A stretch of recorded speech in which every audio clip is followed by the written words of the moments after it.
Jane's output was phenomenal. In just 4 years, 3 books were underway: Sense and Sensibility, Pride and Prejudice, and Northanger Abbey, in which she wrote her famous defence of the novel. A work in which the greatest powers of the mind are displayed, in which the most thorough knowledge of human nature, the happiest delineation of its varieties, the liveliest effusions of wit and humour are conveyed to the world in the best chosen language. Her characters bring out her wicked side. She scrutinises other people without forgiveness, but always with humour. Other way, Mr. Collins. Oh, Madam, Come, Mr. Collins. My dear cousin, I apologize. Clergymen are self-important and over-attentive to their social superiors. Rich girls patronise and put down poorer girls. Parents are often stupid and usually wrong. Oh, Mr. Benedict, we are all wrong. All flirtatious young men are a threat to unmarried girls, and the most dangerous beast of all is a handsome army officer. Some of her portraits are so unflattering, one could assume she had a dislike for people in general. But she never ridiculed what was wise or good. Follies and nonsense, whims and inconsistencies diverted her, I own, and she laughed at them whenever she could. Jane was careful not to set any of her novels in Hampshire, but it's easy to pick out some family resemblances in her characters. A touch of her brother Henry, for one, in her charming and unreliable young men. She drew from nature, but whatever may have been surmised to the contrary, never from individuals. But what came of this graft and toil? For women in Jane's day, writing was meant to be a pastime, not a profession. My sister became an authoress entirely from taste and inclination. Neither hope for fame nor profit mixed with her early motives. It was with great difficulty that her family could prevail upon her to offer her work for publication. Jane allowed me to read the novel she just completed. Well, it made such an impression on me that I decided to approach a publisher. I wrote to Thomas Cabell in London. Well, you have to butter these fellows up a bit. I even offered to pay for the publication. Declined by return of post. The novel he rejected was Pride and Prejudice. He missed his chance, the fool. Allow me to present this young lady to you as a very desirable partner. Pride and Prejudice would become one of the most famous and treasured novels in English literature. The stormy courtship between the headstrong Elizabeth Bennet and the stubborn Mr. Darcy is told with restrained but intense passion. The irony is that none of the romance Jane gave her heroines came into her own life, for neither of the Austen sisters married. In the spring of 1797, the terrible news came that Cassandra's fiancé, Tom Fowle, for whom she'd waited so long, had died of a fever in the West Indies.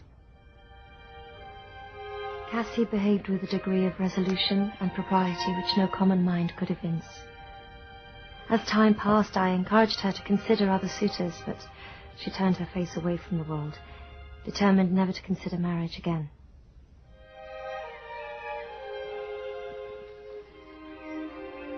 Cassandra was only 24.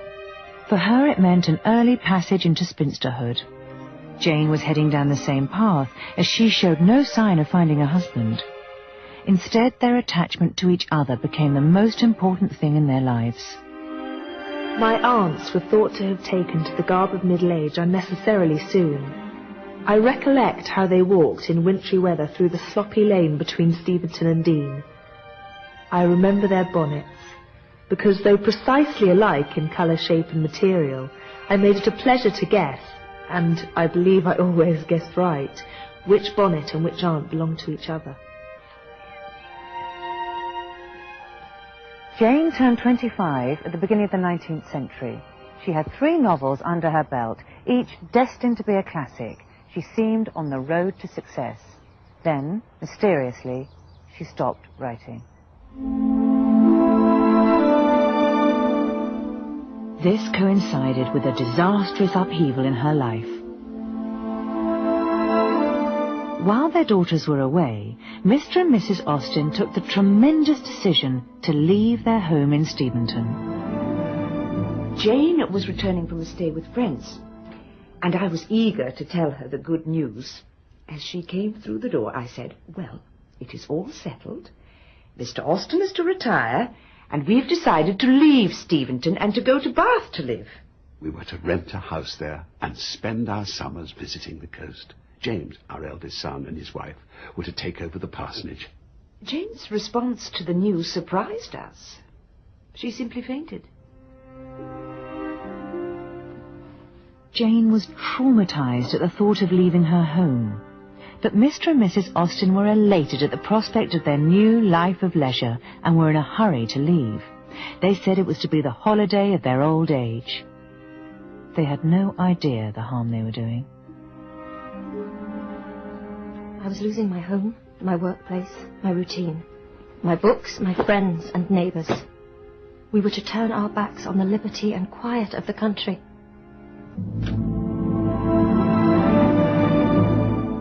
Cassandra destroyed letters from Jane at this time. It's likely they expressed her pain and anger at her parents forcing her to leave the place she loved. I wonder that anyone should think I might betray my sister's confidence. Some things she wrote for my eyes alone. "Seize upon the scissors," she told me. I would never break her trust. Some letters had the offending portions cut out. Enough survived to show how much she resented her brother James's impatience to move into the parsonage. He and his wife took over with indecent haste.